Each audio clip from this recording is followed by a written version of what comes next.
بسم اللہ الرحمن الرحیم۔ ناظرین، اس ویڈیو کلپ میں آپ کو یہ بتایا جاتا ہے کہ فصلیں کاشت کرتے ہیں، بڑی فصلوں سے تو نقصان ہوتا ہے، نہ لگائیں تو کیا کریں، کون سی فصل کاشت کریں، کیا تدبیر کی جائے۔ اب اپنی بقا کے لیے کچھ تو کرنا ہے۔ آپ کو پتہ ہے کہ اکثر فصلوں کے پیداواری اخراجات ہی بہت بڑھ گئے ہیں، لیکن مارکیٹ فورسز پر حکومت کا کنٹرول نہ ہونے کی وجہ سے یہ گندم، مونجی، کپاس، ہر شے اونے پونے داموں جو ہے وہ خرید لیتے ہیں۔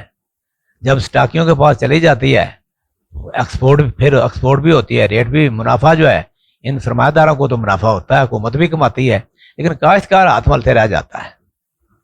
تو سب سے بڑی وجہ تو ملک میں لا قانونیت اور استحصالی نظام ہی ہے۔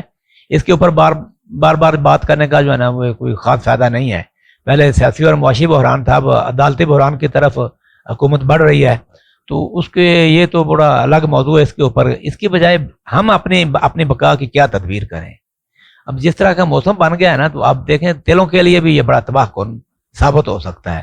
اگر 2 ہفتے تک نمی والی صورتحال قائم رہتی، بارشیں نہیں بھی ہوتی، ایون دین جو ہے نا یہ تیلوں کے لیے یہ موسم ٹھیک نہیں ہے۔ تیل جو ہے وسیع پیمانے کے اوپر تو سخت گرمی سے آپ کو پتہ ہے ہائیبرڈ مونجی کا جو حشر ہوا ہے اس میں دانہ ہی کم بنا ہے، 50% کم بنا ہے۔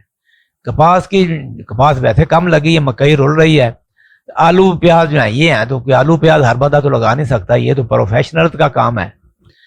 تو پہلے بھی میں کئی ویڈیوز میں عرض کر چکا ہوں کہ جانور رکھیں، چارہ لگائیں۔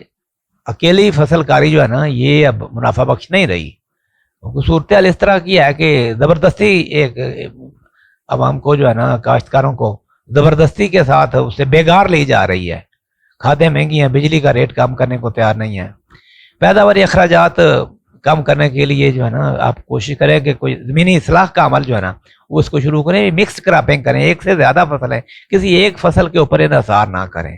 یہی ہے بقا کی بچنے کا طریقہ کہ ایک سے زیادہ فصلیں۔ اگر کسی بندے کے پاس 10 ایکڑ رقبہ خالی پڑا ہے اس وقت، تو کچھ رقبہ جو گندم اور رایا تک جو ہے نا اس کو خالی پڑا رہنا، اس میں زمین کی زرخیزی کچھ بحال ہو جائے گی۔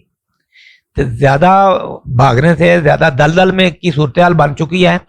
جتنا زیادہ ہلیں گے، جتنی زیادہ فصلیں لگائیں گے اتنا زیادہ نقصان ہوگا، کم فصل لگائیں گے کم نقصان ہوگا۔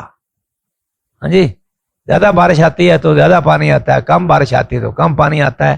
صورتحال ایسے لوگوں کے ہاتھ میں چلی گئی ہے۔ اب یک لخت میرا مشورہ یہ ہے کہ سبزیوں کی طرف بھی نہ مڑیں، سبزیاں لگائیں، بالکل سوچ سمجھ کے سبزیوں کی طرف آئیں۔ جس طرح کہ اس سال کاشتکاروں نے ہر چیز سے گھبرا کر سبزیوں کا رخ کر لیا ہے۔ سردیوں کے دوران آپ دیکھ لینا سبزیوں میں اتنا زیادہ گھاٹا ہوگا کہ شاید شہری حضرات جو ہے نا، ہمارے شہری جو ہے نا، شہروں والے یہ منڈیوں سے مفتی سبزیاں لا کے کھائیں گے۔ گندم اور رایا کو ہی اہمیت دیں، کماد میں مخلوط کاشتکاری کریں، رایا کماد کے اندر کاشت کریں۔ کچھ ذمہ دار جو ہے نا، کوئی ضروری تو نہیں ہے کہ ذمہ دارہ ہی کرنا ہے، ذمہ دارہ چھوڑ کر اور بھی تو کام دنیا میں بتھیرے ہیں، کسی اور طرف بھی رخ کر لیں۔ تو یہ ڈنگ تو ٹپانا اپنا کسی نہ کسی طریقے سے۔ تو کاشتکاری کے حوالے جب تک حکومت مستحکم نہیں ہوتی اس وقت تک جو ہے نا کوئی خاص تدبیر جو ہے نا ہماری کام نہیں کر سکتی۔